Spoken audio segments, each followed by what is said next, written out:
A very long time ago I stood in a manager's office and watched him slowly unraveling under the pressure. Changing out of his tracksuit after another defeat, he started to get dressed into something smarter. Inexplicably, he put his shoes on before his trousers. Realizing what he had done, he looked up at me. "You will never know or understand what this job does to your head, son," he said. And he was right. But the more you see them, the more you recognize the signs. At Southampton, they will have recognized the signs, and now they have sacked Nathan Jones. It is entirely the right decision. After watching Saints lose at Newcastle the week before last, I was startled to hear Jones blame his players. Sure, they hadn't been good. But his tactics had been dismal and set the tone. The defeat was on him, and, as I drove home, I wondered if the gremlins had already got inside his head after 3 months in the job. Nathan Jones was sacked as the manager of Southampton following a dismal loss to Wolves. What followed was hard to watch. After defeat at Brentford, he declared himself too good for the role. Before Saturday's home collapse against Wolves, he was prattling on about Wales and in particular their women.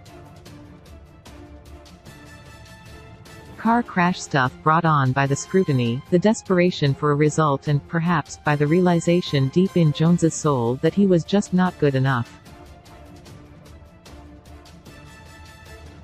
The players see all this, of course, and that's the most damaging part of the problem. They are selfish on the whole, footballers. And they smell doubt and fear and nervousness like dogs. Worse, it contaminates the weaker ones. Look at Southampton's defeat by Wolves on Saturday. Look at the nature of the goals. Players trundling the ball into their own net like toddlers. Others falling into each other like drunks, wondering why the earth is moving under their feet. These are not bad footballers. Quite the opposite, they are some of the best. But they still need leadership and somebody and something to look up to. And when they don't get it, when all they see is a man crushed by the weight of the role, there is no way they will be able to save him, even when they want to. Despite their quality, the players need leadership and somebody and something to look up to. Further up the food chain, David Moyes struggled a bit under the pressure at Manchester United. The players noticed that too. The bloke who had come before Moyes at Old Trafford was called Ferguson, so it was always going to be a tough one for Moyes. But the day he pulled out a book on the art of leadership and management on a flight home from a European game was one many of those players could not look beyond. Moyes was in an aisle seat at the front. Every player on that flight could see the book.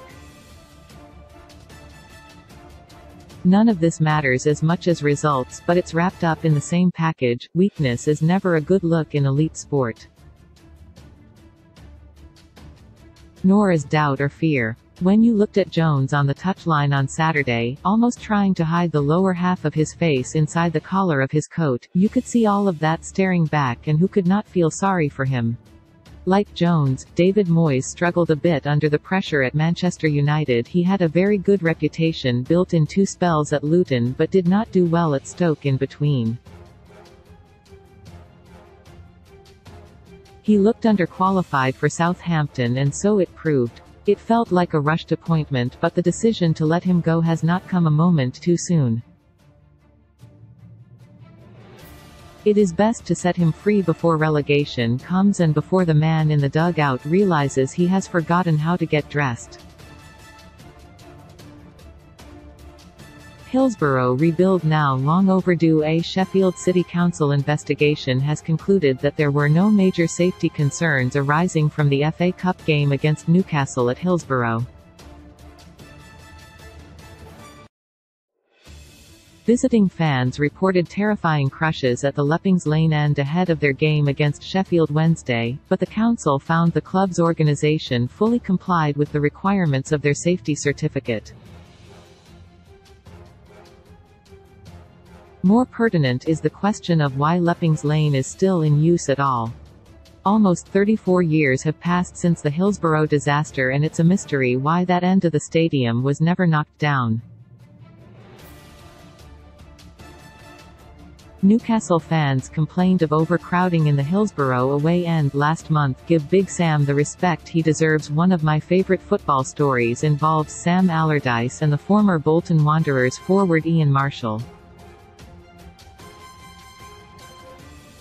Keen to know whether Marshall was following the medical staff's instructions away from training, Allardyce sent him home wearing a heart monitor, only to find himself days later looking at a set of results indicating somebody constantly on the move, often at great speed.